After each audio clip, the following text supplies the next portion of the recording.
कोई आकर कह दे नाम निष्ठ से तो तुम राम राम करना छोड़ दो, राम जी मिल जाएंगे, कहते हमको राम जी से मिलने नहीं, हमको राम जी का दर्शन चाहिए ही नहीं, हमको नहीं मिला राम जी से। जहां उनका मन हो वहां घूमे फिरें, मस्त रहें, मौज में रहें, क्या जरूरत है हमको राम जी की? नहीं, उनकी राजी हो दर्शन दें, उनकी राजी हो दर्शन न दें, उनकी इच्छा, पर उनका पवित्र नाम कभी छूटे नहीं। अखंड अहर्निश तैल धारावत अविच्छिन्न भाव से नाम की धारा बहती रहे। नाभाजी ने अग्र स्वामी जी के चरित्र में कहा, रसना निर्मल नाम मनहु बरसत धाराधर। जैसे सावन भादों में भयंकर काली काली घटा मेघ की छा जाए और घनघोर वर्षा होने लग जाए, भयंकर झड़ी लग जाए पानी की। अब तो पानी बरसता ही नहीं महाराज, झड़ी लगती थी तो 8-8 10-10 दिन तक की झड़ी लग जाती, दिनों रात पानी। बंद करते चले जा रहे हैं तो पानी की भी कमी होती चली जा रही। सावन भादों में घनघोर वर्षा होने लग जाए, ऐसी नाम की झड़ी जिसकी जिह्वा से, और जिह्वा से ही नहीं रोम रोम से नाम का गुंजन होता रहता है, उस भाग्यशाली नाम निष्ठ का जन्म लेना सफल है, उसका शरीर धारण करना सफल है। गोस्वामी जी ये कहना चाहते, बहुत ध्यान से सुने, गोस्वामी जी ये कहना चाहते हैं राम जी से अधिक जिसे उनका नाम प्रिय होगा उसी को राम जी मिलेंगे। ध्यान में आई बात, ध्वनि, इसमें ध्वनि यह है कि राम जी की प्राप्ति ही उसे होगी, भगवत प्राप्ति ही उसे होगी जिसकी निष्ठा भगवान के स्वरूप से अधिक उनके नाम में है। कहां जाएगी पतंग तेरे हाथ में है डोर, कहां जाएगी पतंग तेरे हाथ में है डोर। बन नाचे नटनी को आली नंद को किशोर, बन नाचे नटनी को आली नंद को किशोर, बन नाचे नटनी को आली नंद को किशोर, बन नाचे नटनी को आली नंद को किशोर। स्वयं जिनका नाम है वे रास बिहारी स्वयं कह रहे हैं, हे राधा रानी, हे प्राण वल्लभे, मैं तो पतंग हूं, पर इस पतंग की डोर तो तुम्हारे हाथ में है। डोर क्या है? संतों ने भगवान नाम को ही डोर कहा है। डोर क्या है? भगवान नाम। कहां जाएगी पतंग? शब्द डोर गई उतरा पार, उतरे पार। यहां उतरा नहीं, उतरे, उतरे में बहुवचन है कि नहीं? एक उतरा एक वचन हो गया, उतरे बहुवचन। इसका अर्थ है सदगुरु भगवान की वाणी से उपदिष्ट भगवान नाम, राम नाम, हरि नाम, कृष्ण नाम का दृढ़ता पूर्वक जिसने आश्रय लिया उसको कोई जाति, कोई कुल, कोई परिस्थिति, कोई युग उस जीव के कल्याण में बाधक नहीं रहा, उस जीव के कल्याण में संदेह नहीं रहा, नहीं रहा, नहीं रहा, और ना है और ना हो सकता है। राम नाम की अपेक्षा राम जी भी उतने प्रिय न हो जितने प्रिय राम नाम। नाम प्रेमी से कोई कह दे कि तुमको राम जी मिल जाएंगे, राम नाम जपना छोड़ दो, बोलो को हमको चाहिए नहीं राम जी, हमको तो केवल राम नाम चाहिए। अरे भाई, राम नाम मिलेंगे तो राम जी जरूर मिल जाएंगे, राम नाम में प्रेम होगा तो राम जी जरूर मिलेंगे। गोप देवी लीला में हम लोगों ने क्या देखा? कृष्ण नाम जपते सुनोरी आली। श्री जी ने, श्री जी तो नित्य प्राण वल्लभा है, नित्य प्रियतमा, उनको कभी मिलना है क्या? अरे दो हों तब मिलना हो, दो तो है ही नहीं। राधाम कृष्ण स्वरूपाम वै कृष्णम राधा स्वरूपिणम कलात्मानम निकुंजस्थम गुरु रूपम सदा भजे। स एव सा ससैवास्ति वंशी तत्प्रेम रूप का। श्री कृष्ण ही राधा हैं, श्री राधा ही श्री कृष्ण हैं, भेद नहीं।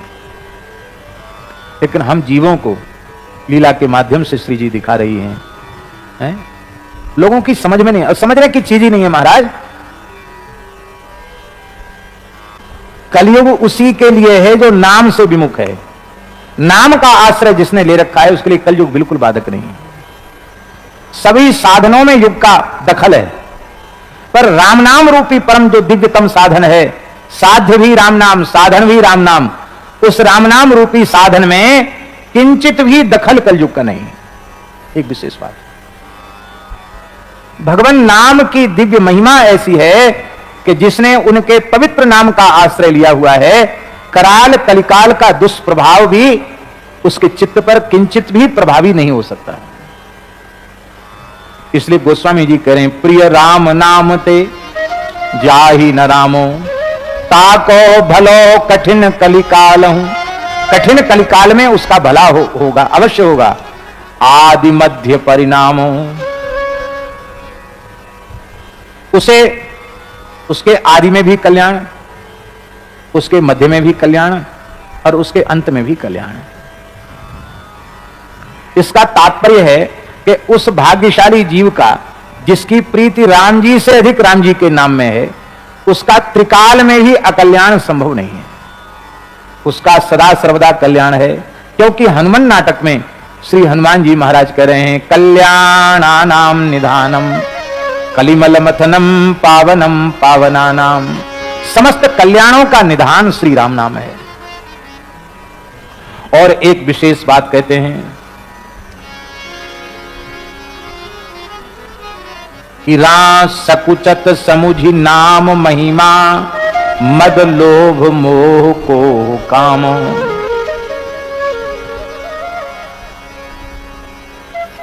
मद जो है अहंकार, ये असुर है, मदासुर, मद असुर है, अहंकार है। महाभारत को यदि हम देखें तो महाभारत के अनुसार तो ऐसी कथा आती है कि देवराज इंद्र ने अश्विनी कुमारों को यज्ञ में सोमपान का अधिकार नहीं दिया था, सोमपान के अधिकार से वंचित कर दिया था। यज्ञ में सोमरस का निर्माण होता है और वह सोमरस प्रधान देवताओं को यज्ञ में दिया जाता, श्रौत यज्ञ में। इंद्र ने कहा कि तुम चिकित्सक हो,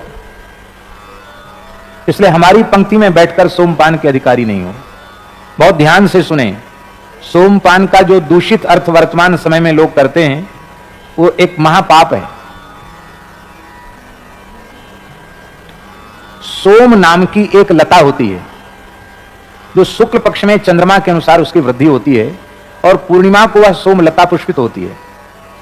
उस लता को वैदिक लोग लेते हैं, उस लता का रस निकाला जाता है, उसमें कुछ यज्ञ की औषधियां डाली जाती हैं और उस अत्यंत पवित्र रस को सोमरस कहा जाता है।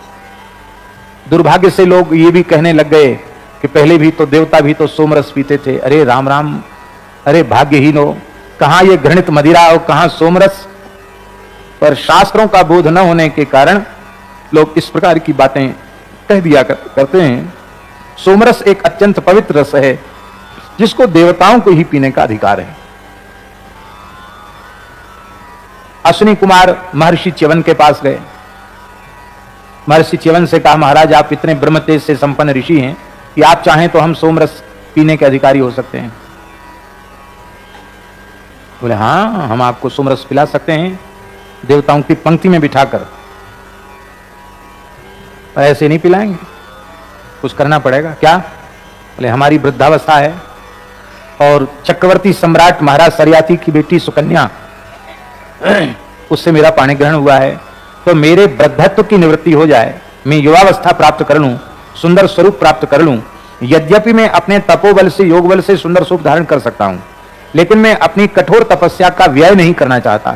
आप आयुर्वेद के ज्ञाता हैं, तो आप इस प्रकार का कार्य करें कि आप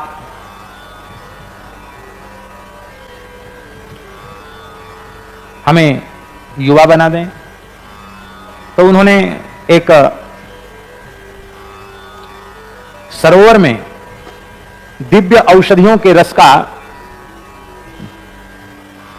सरोवर में दिव्य औषधियों के रस का मिश्रण किया और देखिए औषधियां कैसी कैसी विलक्षण औषधियां हमारे भारतवर्ष की पवित्र धरती पर उत्पन्न हुआ करती थी, उन औषधियों के रस से मिश्रित उस दिव्य सरोवर में महर्षि च्यवन ने अश्विनी कुमारों के सहित प्रवेश किया। और जैसे ही गोता लगाकर जल से बाहर निकले तो आश्चर्य का ठिकाना नहीं रहा। जितने सुंदर स्वरूपवान अश्विनी कुमार हैं, वैसा ही स्वरूप च्यवन ऋषि का हो गया। सुकन्या के हाथ में कमल पुष्प की माला दे दी गई और कहा कि तुम चुन लो अपने पति को। अब तीन एक जैसे हैं। उस महान पतिव्रता ने अपने पातिव्रत की शपथ ली, यदि मैंने मनवाणी क्रिया से पातिव्रत धर्म का पालन किया हो, अपने पतिदेव महर्षि च्यवन के अतिरिक्त अपनी बुद्धि को स्वप्न में भी किसी अन्य पुरुष की ओर न दिया हो, तो मेरे सतीत्व के प्रभाव से मुझे वह दिव्य ज्ञान प्राप्त हो जाए जिससे मैं अपने पति के स्वरूप को और इन देवताओं के स्वरूप को अलग अलग करके जान सकूं। जैसे ही उस महान पतिव्रता ने संकल्प किया, उसकी दृष्टि दिव्य हो गई। वो पहचान गई कि इसमें अश्विनी कुमार देवता कौन है और मेरे पति कौन है। महर्षि च्यवन के गले में माला पहनाई, बोले हमारा काम तो हो गया, तुम्हें समय आने पर हम बुलाएंगे सोमपान के लिए। विदा कर दिया अश्विनी कुमारों को। और अब महर्षि च्यवन ने कहा कि देखो देवी, पहले तुम्हें तपोधन ऋषि के रूप में था और अब अत्यंत सुंदर कामदेव को भी लज्जित करने वाला सौंदर्य मुझे प्राप्त हुआ और तुम तो परम सुंदरी हो ही, तब स्वरूप के अनुरूप निवास भी होना चाहिए। आपने अपने योग बल से एक दिव्य महल प्रकट कर दिया, जो देवराज इंद्र के भवन में भी जो भोग सामग्री नहीं है, उससे भी विलक्षण भोग सामग्री उसमें थी। और प्रेम से महर्षि च्यवन सुकन्या के साथ वहां निवास करने लगे। राजर्षि सरयाती के मन में भाव आया कि मैं अपनी पुत्री को देख के आऊं। वो जैसे ही आए तो उन्होंने देखा कि यहां तो मणियों का प्रकाश जगमगा रहा है, एक सुंदर महल है, स्वर्ण निर्मित महल है, और इस महल में मेरी बेटी एक देवता के साथ बैठकर कुछ खेल रही है, चौसर खेल रही है। सुकन्या ने अपने पिताजी को आया हुआ देखा तो वह दौड़कर पिताजी को प्रणाम करने आई। राजर्षि सरयाती पीछे हट गए, कहा अरे दुष्टा, तूने पवित्र सूर्यवंश की कीर्ति को कलंकित कर दिया। मैंने एक महान तपोधन ऋषि के साथ तेरा विवाह किया था, वे वृद्ध ऋषि पता नहीं कहां चले गए। किस सुंदर युवक को तूने अपने पति रूप में वर्ण कर लिया है। उसने कहा महाराज, जब मैं सूर्यवंश की कन्या हूं, आपकी बेटी हूं, तो आपको ऐसा संदेह मेरे चरित्र पर नहीं करना चाहिए। मैं आपकी बेटी सुकन्या हूं, आप मेरे पूज्य पिता हैं और ये आपके जामाता महर्षि च्यवन ही हैं। अश्विनी कुमारों की कृपा से ये रूप उन्हें प्राप्त हुआ है। प्रसन्न हो गए अपने जामाता के सुंदर स्वरूप को देखकर। बोले महाराज, अब तो अयोध्या आओ।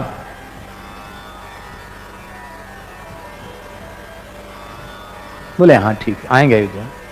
पर महात्माओं को, ब्राह्मणों को, साधुओं को ऐसे नहीं बुलाना चाहिए कि वहां फालतू हैं जो इधर उधर जाएं।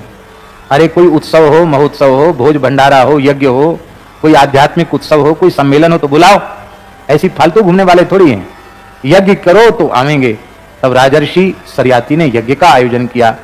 वशिष्ठ जी से पूछा, वशिष्ठ जी ने प्रसन्नता पूर्वक अनुमति दी और कहा कि मैं आपके जामाता महर्षि च्यवन ही होंगे।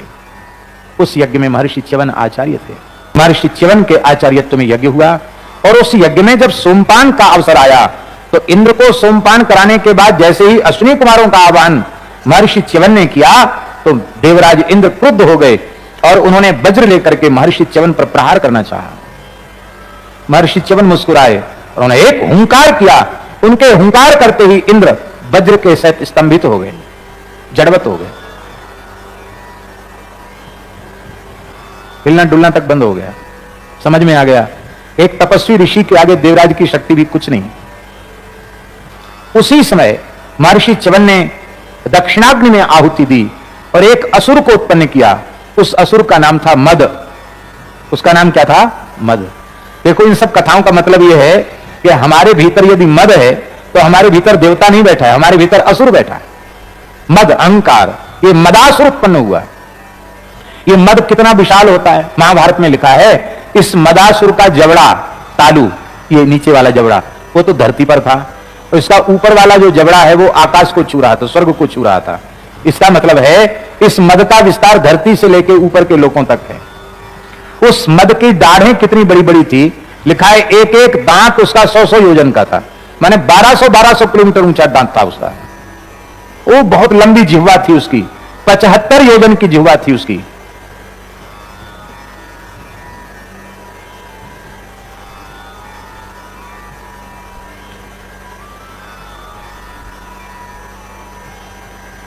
माने 900 किलोमीटर की तो जीव थी उसकी, आप सोचो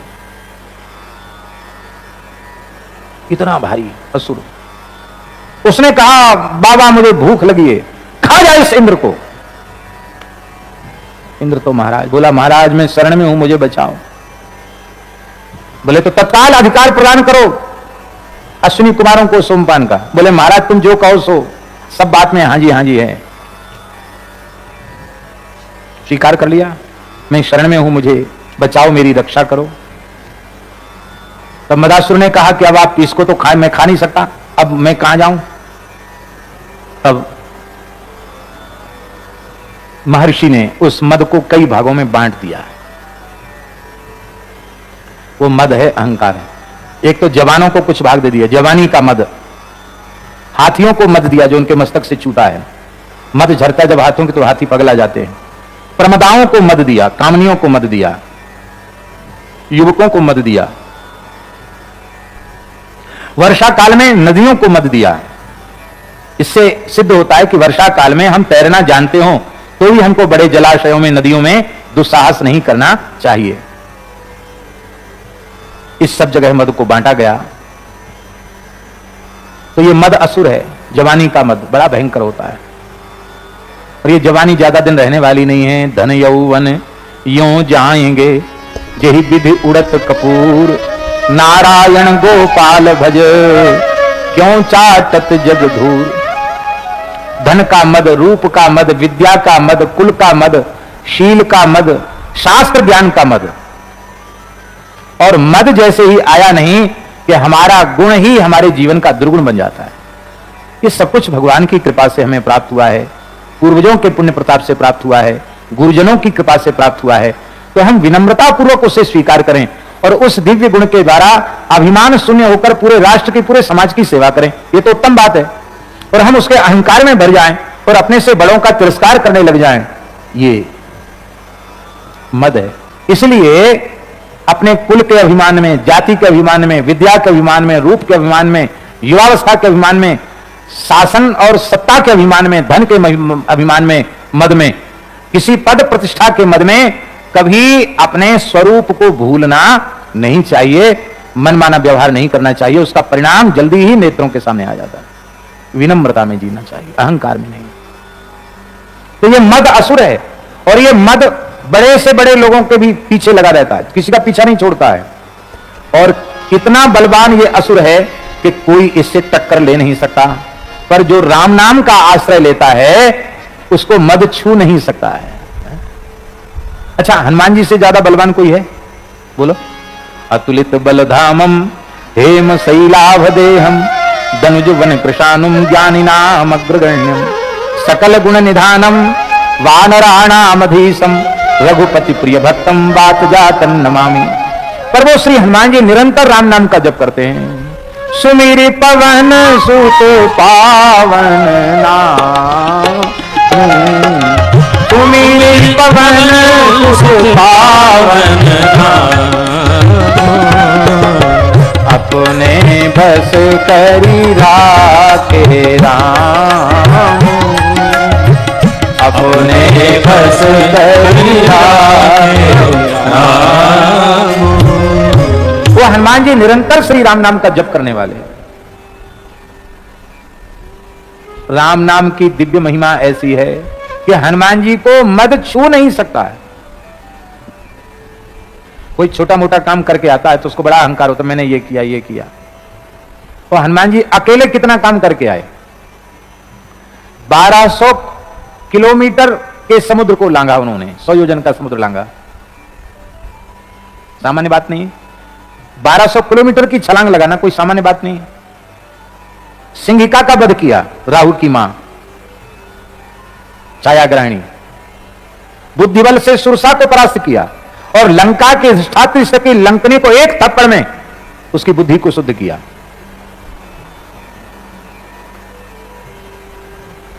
पंच सेनाग्रगान हत्वा, वाल्मीकि रामायण में लिखा है। सप्त मंत्री सुतान अपी, 5 सेनापतियों का वध किया उस युद्ध में उन्होंने, प्रथम यात्रा में हनुमान जी ने। 7 मंत्री पुत्रों का वध किया।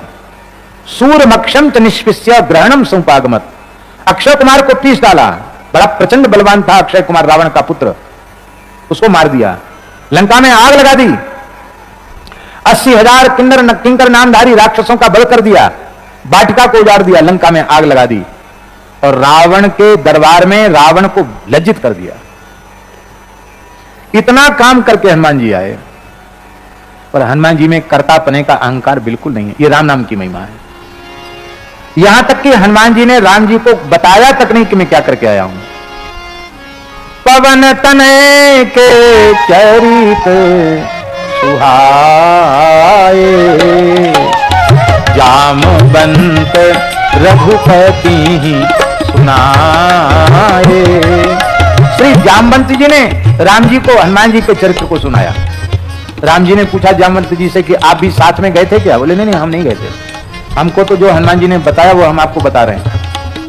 राम जी ने कहा हनुमान जी आपकी ही वाणी से हम सुनना चाहते हैं, आप क्या करके आए हैं?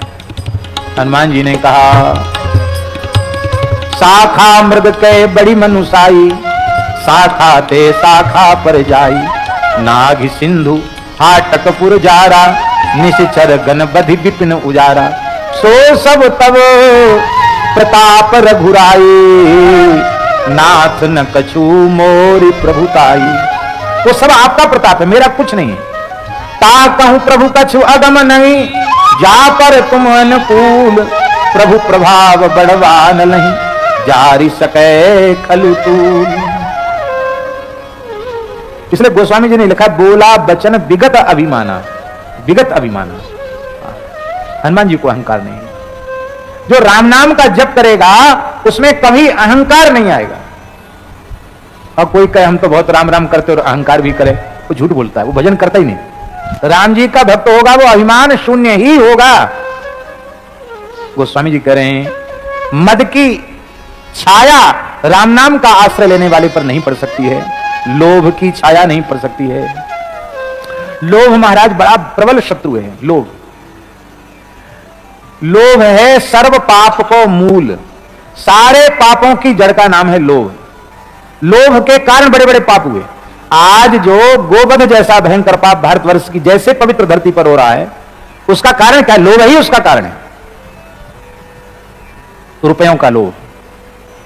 पर जो श्री राम नाम का जापक होगा, ईमानदारी से राम नाम का जापक होगा, उसमें धन का लोभ नहीं होगा, किसी भी प्रकार का लोभ नहीं होगा। लोभ की छाया उसके ऊपर नहीं पड़ सकती है, मोह की छाया उसके ऊपर नहीं पड़ सकती है। नाम की महिमा समझ करके ये मद लोभ मोह कोह काम ये संकोच में पड़ जाते हैं, अर्थात नामाश्रयी तो छू नहीं सकते। ये राम नाम जप निरत सुजन पर, करथ छाह घोर घामो। घोर घाम माने गर्मी, प्रचंड धूप भी उसके लिए धूप नहीं रह जाती है, उसके लिए छाया बन जाती है। अर्थात राम नाम का जो सदा जप करते हैं उन पर कड़ी धूप भी छाया कर देती है। अर्थात महान दुख, भयंकर से भयंकर दुख भी उसके जीवन का दुख नहीं रह जाते हैं, उसके जीवन का दुख भी सुख बन जाता है।